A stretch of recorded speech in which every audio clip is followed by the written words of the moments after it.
السلام علیکم ورحمۃ اللہ وبرکاتہ۔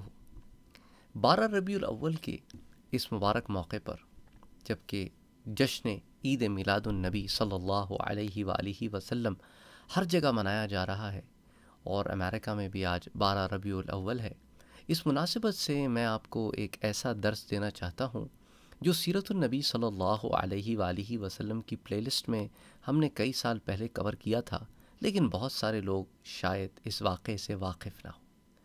اس واقعے کو بیان کرنے سے پہلے میں آپ کو بتانا چاہتا ہوں یہ واقعہ کس چیز کے متعلق ہے۔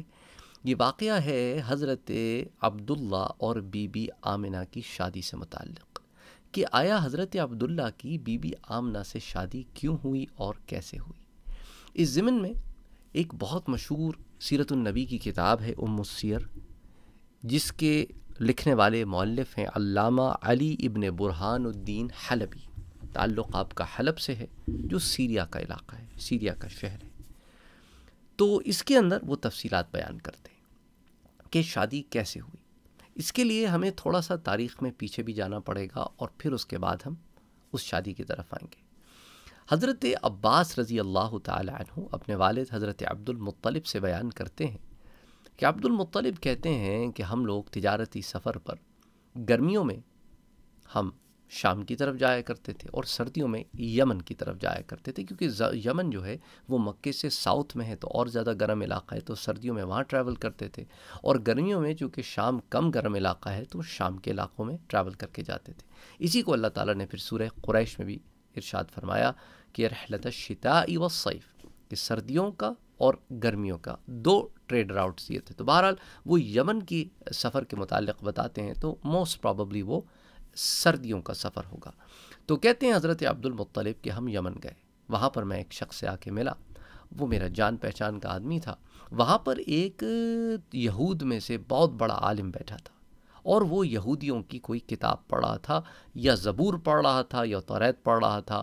اس کے اندر جو ہے علماء نے پھر مختلف اقوال بیان کیے ہیں، لیکن بہرحال کوئی اپنی اہل کتاب میں سے، یہود میں سے، وہ اپنی دینی کتاب پڑھ رہا تھا، اور وہ شخص قیافہ شناس بھی تھا۔ عرب میں قیافہ شناس وہ لوگ ہوتے ہیں جو آپ کے چہرے کی بہت ساری چیزوں کو دیکھ کر آپ کے متعلق کوئی رائے قائم کرتے ہیں، اور یہ عرب میں بڑا مشہور جو ہے وہ ایک فن ہے۔ ہمارے ہاں بھی گاؤں دیہاتوں وغیرہ میں جانوروں کے قیافہ شناس ہوتے ہیں، تو اس کے اوپر میں تفصیل سے سیرت النبی میں بات کر چکا ہوں، ابھی بات نہیں کر رہا۔ تو بہرحال وہ قیافہ شناس تھا، اس نے عبد المطلب پر ایک نظر ڈالی تو اپنی کتاب کو بند کر دیا اور عبد المطلب کے پاس آیا اور کہنے لگا من انتا، تم کون ہو؟ انہوں نے کہا انا عبد المطلب۔ کہتا من این، کہاں سے ہو تم؟ انہوں نے کہا کہ میں مکے سے ہوں۔ کہتے ہیں مکے سے ہو؟ مکے کے کس خاندان سے ہو؟ انہوں نے کہا میں بنی ہاشم سے ہوں۔ کہتے ہیں بنی ہاشم سے ہو، اچھا اگر تم اجازت دو تو میں تمہارے جسم پر، بدن پر کچھ چیزیں دیکھ سکتا ہوں؟ تو عبد المطلب نے کہا ٹھیک ہے دیکھ لو۔ تو اس نے کچھ چیزوں، علامتوں کو دیکھا اور کہا کہ کیا میں تمہارے نتنے یعنی کہ نوسٹرلز دیکھ سکتا ہوں، چیک کر سکتا ہوں؟ عبد المطلب نے کہا دیکھ لو۔ تو اس نے جب نوسٹرلز دیکھے، نتنے دیکھے، تو کہا عبد المطلب میں تمہارے ایک ہاتھ میں سلطنت دیکھتا ہوں، بادشاہت دیکھتا ہوں، اور دوسرے ہاتھ میں میں نبوت دیکھتا ہوں۔ یہ آثار تم میں نمایاں ہیں، اور یہ اسی وقت پاسبل ہوگا جب دو بنی عبد مناف کے خاندان ملیں گے۔ تو عبد المطلب نے کہا کہ ایک بنو عبد مناف سے تو میں ہوں، کہ عبد المطلب ابن ہاشم ابن عبد مناف، دوسرا بنو عبد مناف کون ہے؟ تو اس عالم نے یہ نشاندہی بھی کی کہ بنو زہرہ اور تمہارے خاندان کے درمیان جب یہ تعلق پیدا ہو جائے گا تو اس سے سلطنت و بادشاہت بھی ملے گی اور نبوت بھی ملے گی۔ عبد المطلب واپس مکے آ گئے جب تجارت کا کام ہو گیا۔ اب آ کر انہوں نے بنی عبد مناف بن زہرہ، یہ خاندان تھا، بنی زہرہ کی ایک شاخ تھی بنی عبد مناف، وہاں پر رشتہ دیکھنا شروع کیا۔ اچھا، اب یہاں پر میں تھوڑا سا اس بات کو روکتا ہوں اور اب بنی زہرہ میں بنی عبد مناف خاندان کی ذرا بات کر لیتے ہیں کہ وہاں پر ایسا کیا پیش آیا کہ حضرت عبد المطلب پورے خاندان میں سے انہوں نے اس پرٹیکولر فیملی کو چوز کیا. ایک عورت ہوا کرتی تھی سودا بنت زمعہ. سودا بنت زمعہ یہ بنی زہرہ خاندان سے تھی، اور یہ حضرت آمنہ یعنی حضور صلی اللہ علیہ وآلہ وسلم کی والدہ ماجدہ حضرت آمنہ کے جو والد تھے نا وہب کی یہ پھوپھی تھی سودا بنت زمعہ. ان کا نام سودا اس لیے پڑا کہ سودا کہتے ہیں کالی کو، اسود کالے کو کہتے ہیں، تو سودا کالی کو کہتے ہیں. ہوا یہ تھا کہ عرب میں یہ تھا رواج، بڑا گندا غلیظ گھٹیا رواج تھا کہ وہ لڑکیوں کو دفنا دیتے تھے اور صرف لڑکوں کی خواہش کرتے تھے، اور بعض لوگ صرف ان لڑکیوں کو دفناتے تھے جو کالی پیدا ہو جائیں، کیوں کالی عورتیں نہیں چاہتے تھے کہ ہمارے خاندان میں ہوں، اور جو باقی عورتیں جنہیں وہ چھوڑ دیتے تھے ان کے ساتھ بھی بہت بدسلوکی کرتے تھے. اس کی ڈیٹیل پھر کبھی ہم ڈسکس کریں گے. لیکن تو سودا بنت زمعہ جب پیدا ہوئی تو چونکہ یہ اتنی کالی تھیں کہ ان میں نیلا پن بھی تھا، یعنی چمک بھی تھی اور کالا پن بھی تھا، تو ان کا جو والد تھے زمعہ، انہوں نے اس زمانے میں ہائرڈ پروفیشنلز ہوتے تھے جو بچیوں کو زندہ دفنا دیتے تھے. It's very ہیڈیس. آئی مین اب آپ سوچتے ہیں نا تو گھن آتی ہے، کراہیت آتی ہے. اور قرآن کریم میں بھی اس بات کی طرف اشارہ ملتا ہے کہ جب وہ بچیاں قیامت کے دن اٹھیں گی اور کہیں گی کہ کس جرم میں ہمیں مارا گیا. اینی وے، تو اس نے زمعہ نے کہا کہ میری یہ بیٹی سودا کو لے جاؤ اور اسے دفنا دو. اب جب گورکن نے قبر کھودنی شروع کی تو اسے دور سے آواز آئی کہ اسے نہ دفناؤ. اس نے ادھر ادھر دیکھا، کوئی نظر نہ آیا. اس نے پھر قبر کھودنا شروع کر دی. اس طرح یہ مرحلہ 3 دفعہ اسے آواز آئی تو اس نے قبر بند کی اور سودا کو اٹھایا اور اس کے بعد زمعہ کے پاس لے آیا. کہنے لگا کہ جب میں نے اس بچی کے لیے قبر کھودی تو 3 دفعہ یہ آواز آئی، تو اس لیے میں سمجھتا ہوں کہ اس بچی کو دفن نہیں کرنا چاہیے، اس کے لیے کوئی خاص انتظام ہے، اس سے کوئی خاص کام لیا جانے والا ہے.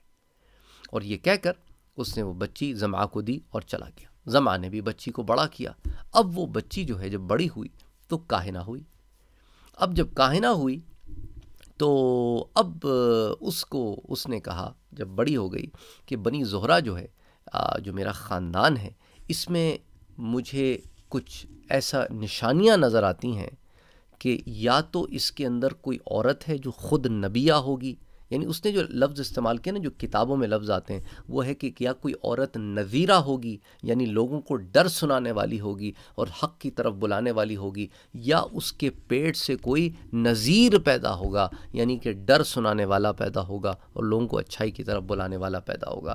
اس لیے دیکھیں نا حضور صلی اللہ علیہ وآلہ وسلم کو اللہ تعالیٰ نے جہاں قرآن کریم میں بشیر کہا بشارت دینے والے، وہاں نذیر بھی کہا ڈر سنانے والے. تو اس نے کیا کہا کہ اپنے خاندان کی تمام عورتوں کو لائن اپ کیا جو بنی زہرہ کی عورتیں تھیں، اور اس نے ہر ایک کو دیکھا، ان تمام لڑکیوں کو دیکھا، اور حضرت آمنہ پر آ کر اس کی نظر ٹکی. اس نے کہا کہ یا تو یہ لڑکی خود نذیرہ ہوگی یا اس کے بطن سے نذیر پیدا ہوگا. تو یہ بات بنی زہرہ میں بنی عبد مناف میں خاص طور پر مشہور تھی. اینی وے، عبد المطلب جب مکے آئے تو انہوں نے رشتے کے لیے بنی عبد مناف میں دیکھنا شروع کیا. تو اب اس ضمن میں وہ اپنے بیٹے عبداللہ کو، جن کی ابھی تک شادی نہیں ہوئی تھی، اور عبد المطلب خود دونوں بنی زہرہ کے خاندان بنی عبد مناف گئے. بنی عبد مناف میں جب گئے تو وہاں پر ان کو پتہ چلا کہ بنی عبد مناف ہی میں 2 لڑکیاں ایسی موجود ہیں جن کی ابھی تک شادی نہیں ہوئی ہے. ایک حضرت آمنہ خود جو وہب کی بیٹی تھیں، اور حضرت آمنہ کے چاچا تھے وہیب کی جو بیٹی تھیں حالہ، ان کی بھی شادی نہیں ہوئی تھی. تو عبد المطلب نے خود تو حالہ بنت وہیب سے شادی کی اور اپنے بیٹے عبداللہ کی شادی آمنہ بنت وہب سے کی. اور اس کی وجہ یہ تھی کہ عبد المطلب نے چاہا کہ یا تو یہ امتیاز، یہ فخر ان کے بیٹے عبداللہ کی قسمت میں آ جائے، اگر عبداللہ کی قسمت میں نہ آیا تو عبد المطلب ہی کی قسمت میں آ جائے کہ سلطنت اور نبوت کے. اسی لیے انہوں نے خود بھی شادی فرمائی اس نیت سے کہ ان کے جو ہے وہ حصے میں یہ چیز آ جائے، نہیں تو ان کے بیٹے کے حصے میں آ جائے.